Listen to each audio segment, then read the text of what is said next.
ओम शांति।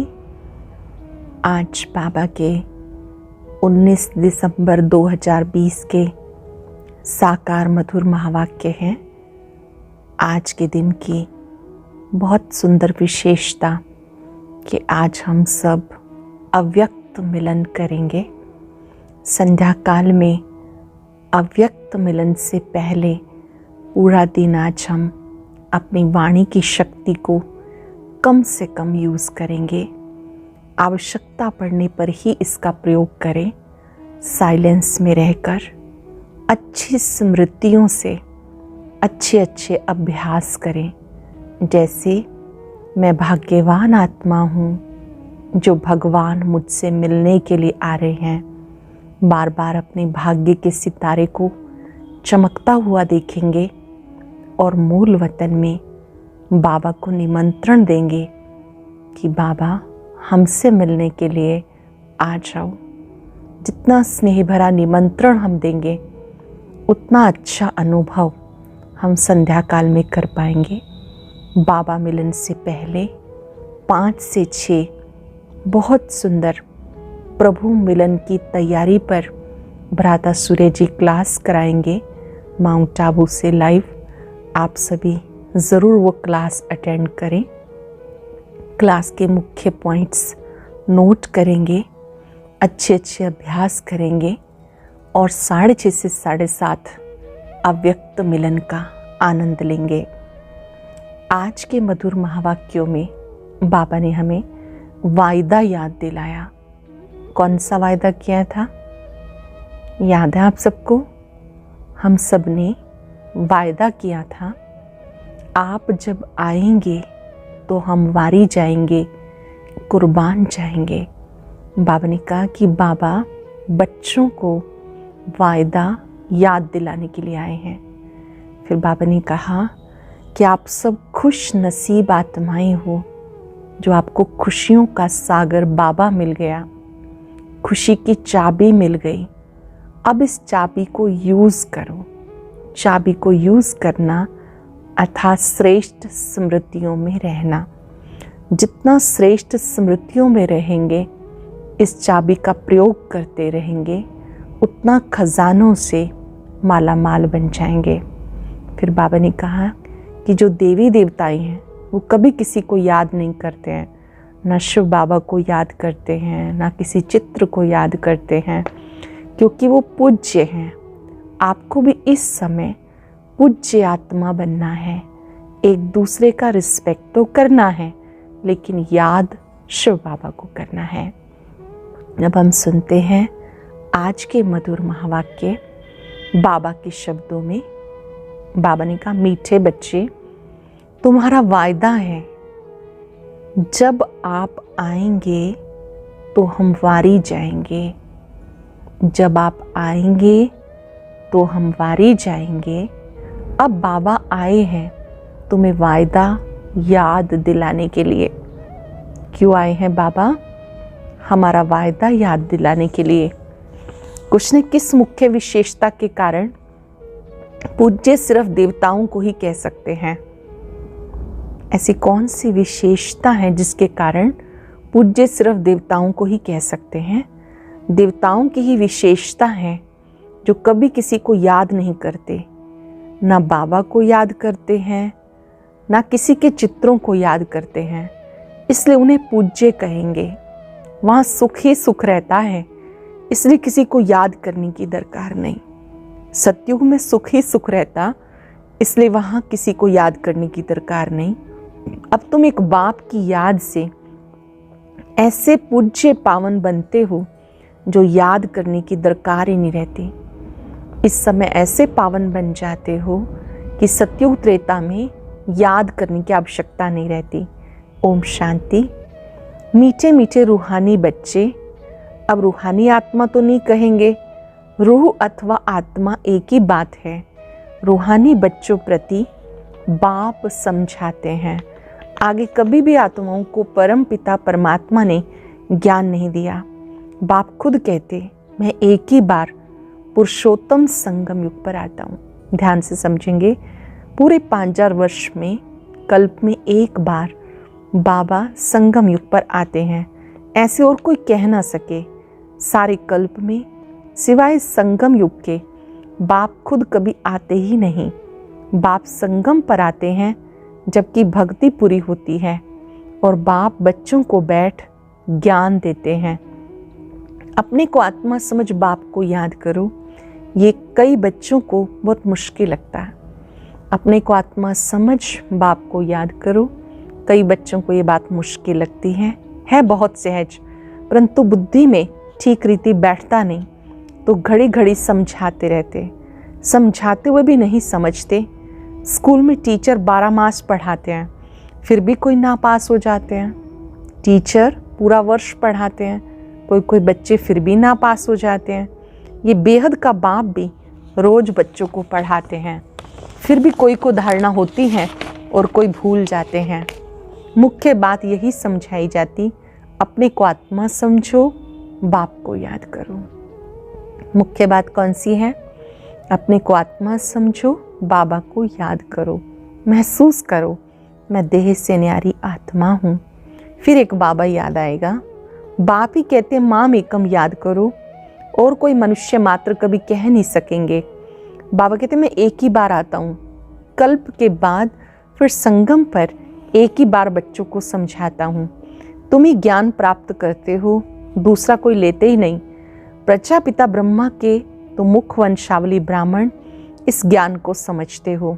जानते हो कल्प पहले भी बाबा ने संगम पर ज्ञान सुनाया था। कल्प पहले भी 5-4 वर्ष पहले भी बाबा ने संगम पर ज्ञान सुनाया था। तुम ब्राह्मणों का ही पार्ट है, इन वर्गों में फिरना जरूर है। और धर्म वाले इन वर्गों में आते ही नहीं, भारतवासी ही इन वर्गों में आते हैं। जो भिन्न भिन्न वर्ण हैं भारतवासी ही आते हैं। जैसे परम धाम से जब हम आए तो पहले देवता वर्ण, फिर क्षत्रिय, फिर वैश्य, फिर शूद्र, फिर ब्राह्मण। तुम वो प्रजापिता ब्रह्मा के मुख वंशावली ब्राह्मण। ब्राह्मणों के बाद फिर हैं देवताएं और क्षत्रिय। क्षत्रिय कोई बनते नहीं, तुमको तो ब्राह्मण बनाते हैं, फिर तुम देवता बनते हो। वही फिर धीरे धीरे कला कम होती तो उन्हें क्षत्रिय कहते हैं। क्षत्रिय ऑटोमेटिकली बनना है। बाबा तो आकर ब्राह्मण ही बनाते हैं, फिर ब्राह्मण से देवता, फिर वही क्षत्रिय बनते हैं। तीनों धर्म एक ही बाप अब स्थापन करते हैं। ऐसे नहीं कि सतयुग त्रेता में फिर आते हैं। मनुष्य न समझने के कारण कह देते सतयुग त्रेता में भी आते हैं। बाबा कहते मैं युगे युगे नहीं आता, मैं कल्प में एक बार आता हूँ। ध्यान से समझेंगे, बाबा 5-4 वर्ष में एक ही बार कल्प के अंत में पुरुषोत्तम संगम युग पर आते हैं, हर युग में नहीं। मैं तो परम धाम से आता हूँ। अच्छा, ब्रह्मा कहाँ से आता है? ब्रह्मा तो 84 जन्म लेते हैं, मैं नहीं लेता हूँ। ब्रह्मा सरस्वती जो ही विष्णु के 2 रूप लक्ष्मी नारायण बनते हैं, वही 84 जन्म लेते हैं। फिर उनके बहुत जन्मों के अंत में प्रवेश कर इनको ब्रह्मा बनाता हूँ। इनका नाम ब्रह्मा मैं रखता हूँ। ये कोई इनका अपना नाम नहीं है। बच्चे का जन्म होता तो छठी करते हैं, जन्मदिन मनाते हैं। इनकी जन्म पत्री का नाम तो लेखराज था, वो तो छोटेपन का था। अभी नाम बदला जबकि इनमें बाबा ने प्रवेश किया संगम पर। प्रजापिता ब्रह्मा नाम शिव बाबा ने रखा। इनका पहले नाम दादा लेखराज था। बाबा ने कहा जबकि इनमें बाबा ने प्रवेश किया संगम पर, सो भी नाम बदलते तब हैं जबकि वानप्रस्थ अवस्था में हैं। वह सन्यासी तो घर बार छोड़ चले जाते तब नाम बदलता, ये तो घर में ही रहते। इनका नाम ब्रह्मा रखा क्योंकि ब्राह्मण चाहिए। तुमको अपना बनाकर पवित्र ब्राह्मण बनाते, पवित्र बनाया जाता। ऐसे नहीं कि तुम जन्म से पवित्र हो, तुम्हें पवित्र बनने की शिक्षा मिलती। कैसे पवित्र बने वह मुख्य बात, कैसे हम पावन बने ये मुख्य बात है। जानते हो भक्ति मार्ग में पूज्य एक भी हो नहीं सकता। मनुष्य गुरु आदि को माथा टेकते हैं क्योंकि घर बार छोड़ पवित्र बनते हैं, बाकी उनको पूज्य नहीं कहेंगे। पूज्य वो जो किसी को भी याद ना करे। पूज्य कौन? जो किसी को भी याद ना करे। सन्यासी लोग ब्रह्म तत्व को याद करते हैं ना, प्रार्थना करते हैं। सत्युग में कोई को भी याद नहीं करते। अब बाबा कहते अब तुम्हें याद करना है एक को, वो तो है भक्ति। तुम्हारी आत्मा भी गुप्त है, आत्मा को यथार्थ रीति कोई जानते नहीं। सत्युग त्रेता में भी शरीरधारी अपने नाम से पार्ट बजाते हैं, नाम बिगर तो पार्टधारी हो ना सके। कहाँ भी हो शरीर पर नाम पड़ता है, नाम बिगर पार्ट कैसे बजा सकते हैं। हर एक को शरीर का नाम तो चाहिए, अगर नाम नहीं तो पार्ट कैसे बजाएंगे। तो बाबा ने समझाया, भक्ति में गाते हैं, आप आएंगे तो हम आपको ही अपना बनाएंगे, दूसरा ना कोई, हम आपका ही बनेंगे, ये आत्मा कहती है। भक्ति मार्ग में जो भी देहधारी हैं, जिनके नाम रखे जाते, उनको हम नहीं पूजेंगे। जब आप आएंगे तो आप पर कुर्बान जाएंगे, कब आएंगे ये भी नहीं जानते। अनेक देहधारियों के नाम देहधारियों की पूजा करते रहते।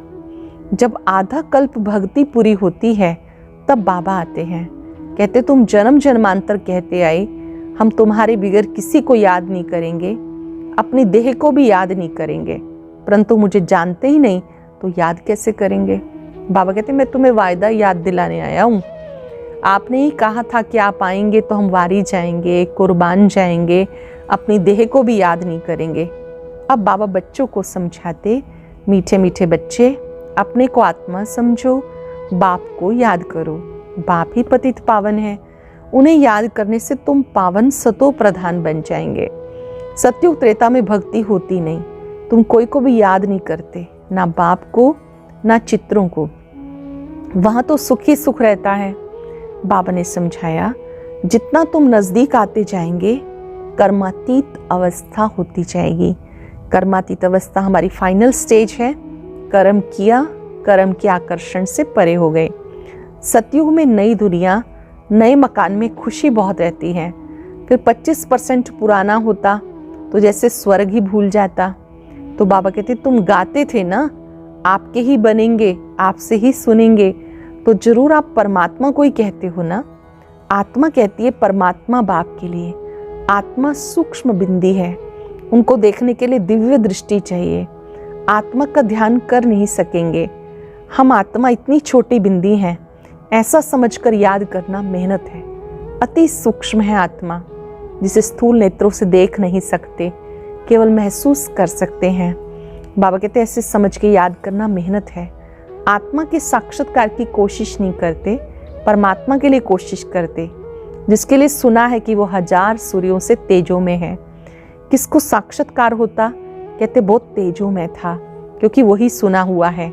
जिसको नोंदा भक्ति कहेंगे, देखेंगे भी वही, नहीं तो विश्वास ही ना बैठे। बाबा कहते आत्मा कोई नहीं देख सकते तो परमात्मा को कैसे देखेंगे? आत्मा को देख कैसे सकते? और तो सबके शरीर का चित्र है। आत्मा है बिंदी बहुत छोटी, उसको कैसे देखें? कोशिश बहुत करते हैं, परंतु इन आंखों से देख नहीं सकते। आत्मा को इन चर्म चक्षुओं से, स्थूल नेत्रों से नहीं देखा जा सकता।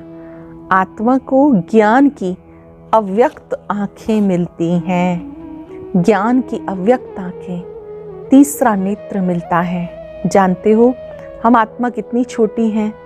मुझ आत्मा में 84 जन्मों का पार्ट है जो मुझे रिपीट करना है। बाबा की श्रीमत मिलती है श्रेष्ठ बनाने के लिए, तो उस पर चलना है। तुम्हें दैवी गुण धारण करने हैं।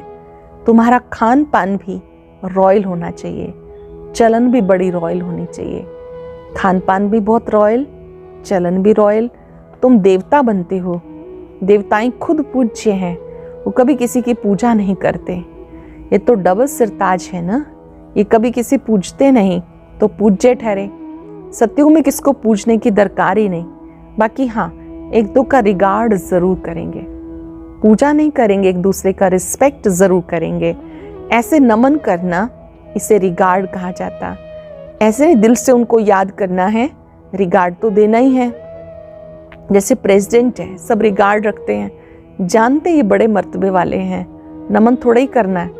तो बाबा समझाते ये ज्ञान मार्ग अलग चीज है, इसमें सिर्फ अपने को आत्मा समझना है, जो तुम भूल गए। मुख्य बात कौन सी भूल गए? कि हम एक आत्मा है। शरीर के नाम को याद कर लिया, काम तो जरूर नाम से ही करना है। बिगर नाम किसको बुलाएंगे कैसे? भले तुम शरीरधारी बन पार्ट बजाते हो, परंतु बुद्धि से शिव बाबा को ही याद करना है। बाबा कहते भक्ति मार्ग में तुम बुलाते आए हो, हे पतित पावन आओ, आकर हमें पावन बनाओ। कोई भी देवी देवता जिसको शरीर है उन्हें पतित पावन नहीं कहेंगे। 6-8 भुजाओं वाली देवियां बनाते हैं, सब अपनी बुद्धि से। ये कौन है कोई नहीं जानते। देवियों को 6-8 भुजाएं दिखाते, वास्तव में अष्ट शक्तियों का प्रतीक है, कोई भी नहीं जानते। ये पतित पावन बाप की औलाद मददगार हैं, किसी को पता नहीं है। तुम्हारा नाम तो ये साधारण, तुम्हारा रूप तो साधारण ही है, शरीर तो विनाश हो जाएगा। ऐसे नहीं कि तुम्हारे चित्र आदि रहेंगे, सब खत्म हो जाएंगे। वास्तव में देवियां तुम हो। नाम भी लिया जाता, सीता देवी, फलानी देवी। राम देवता नहीं कहेंगे, फलानी देवी, श्रीमती कह देते, वह भी रॉन्ग हो जाता। अब पावन बनने के लिए पुरुषार्थ करना है। तुम कहते हो पतित से पावन बनाने आओ, ऐसे नहीं कहते कि लक्ष्मी नारायण बनाओ। सब बुलाते हैं, हे पतित पावन आओ, आके हमें पावन बनाओ। ऐसा नहीं कहते कि श्री लक्ष्मी नारायण बनाने के लिए आओ। पतित से पावन बाप बनाते हैं, नर से नारायण भी वो बनाते हैं। वो लोग पतित पावन निराकार को कहते हैं। सत्यनारायण की कथा सुनाने वाले फिर और दिखाए हैं। ऐसे तो कहते नहीं कि बाबा सत्यनारायण की कथा सुना के अमर बनाओ, नर से नारायण बनाओ, सिर्फ कहते हैं आके पावन बनाओ। बाबा ही सत्यनारायण की कथा सुनाकर पावन बनाते हैं।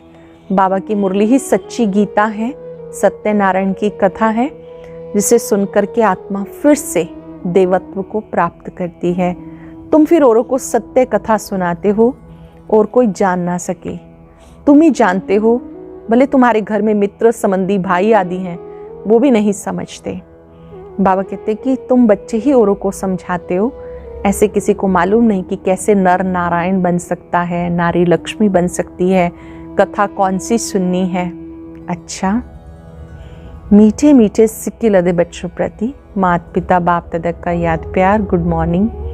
रूहानी बाप की रूहानी बच्चों को नमस्ते, रूहानी बच्चों की रूहानी बाप दादा को नमस्ते, गुड मॉर्निंग। शुक्रिया बाबा, शुक्रिया। धारणा के लिए सार, आज की मुख्य बात कौन सी है? कुछ सेकंड साइलेंस में बैठे, चिंतन करें आज बाबा ने क्या समझाया। सुनेंगे। स्वयं को श्रेष्ठ बनाने के लिए बाबा की जो श्रीमत मिलती है उस पे चलना है। स्वयं को श्रेष्ठ बनाने के लिए बाबा की जो श्रीमत मिलती है उस पे चलना है। दैवी गुण धारण करने हैं, खान पान चलन सब रॉयल रखना है। एक दो को याद नहीं करना, लेकिन रिगार्ड जरूर देना है। पावन बनने का पुरुषार्थ करना और कराना है। वरदान है सर्व खजानों को समय पर यूज कर निरंतर खुशी का अनुभव करने वाले खुश नसीब आत्मा भव। सर्व खजानों को समय पर यूज कर निरंतर खुशी का अनुभव करने वाले खुश नसीब आत्मा भव। बाप दादा द्वारा ब्राह्मण जन्म होते ही सारे दिन के लिए अनेक श्रेष्ठ खुशी के खजाने प्राप्त होते हैं। इसलिए आपके नाम से ही अब तक अनेक भक्त अल्पकाल की खुशी में आ जाते हैं। आपके जड़ चित्रों को देखकर खुशी में नाचने लगते हैं। ऐसे आप खुश नसीब हो, बहुत खजाने मिले हैं, सिर्फ समय पे यूज करो। जो खजाने मिले हैं उन्हें यूज करो। चाबी को सामने रखो, अर्थात स्मृति में रखो, और स्मृति को स्वरूप में लाओ। चाबी को सामने रखो, स्मृति में लाओ और स्वरूप बन जाओ। सरल शब्दों में बाबा ने जो खजाने दिए हैं उनका प्रयोग करना है। जो वक्त पर प्रयोग करते हैं उसे ही खुश नसीब आत्मा कहते हैं। और उसके लिए अपनी चाबी को संभाल के रखो, अर्थात श्रेष्ठ स्मृतियां अपने मन में लाते रहो और उसका स्वरूप बन जाओ। स्लोगन है, बाप की श्रेष्ठ आशाओं का दीपक जगाने वाले ही कुल दीपक हैं। बाप की श्रेष्ठ आशाओं का दीपक जगाने वाले ही कुल दीपक हैं। आज अभ्यास करेंगे, मैं खुश नसीब आत्मा हूं, मैं भाग्यवान आत्मा हूं जो बाबा स्वयं मुझसे मिलने आ रहे हैं। ये अव्यक्त मिलन है, रूहानी मिलन है।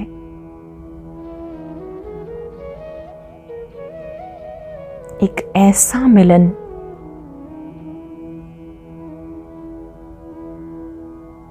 जिससे आत्मा खजानों से भरपूर हो जाती है।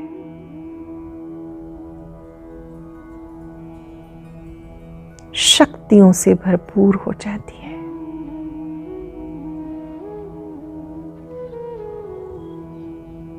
श्रेष्ठ स्मृति मन में लाएं, मैं खुश नसीब आत्मा हूं।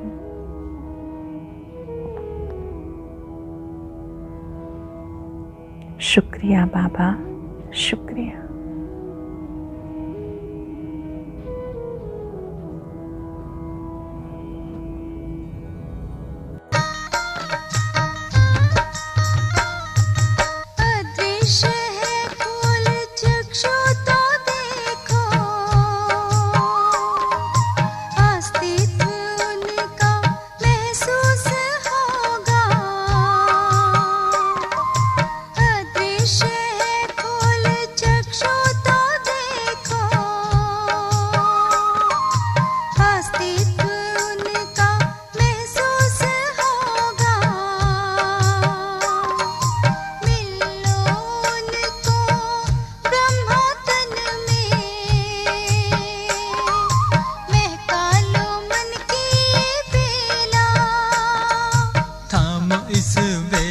जगा लो विवेक, सारे जग का कर्णधार हो। मुरली की तान बज रही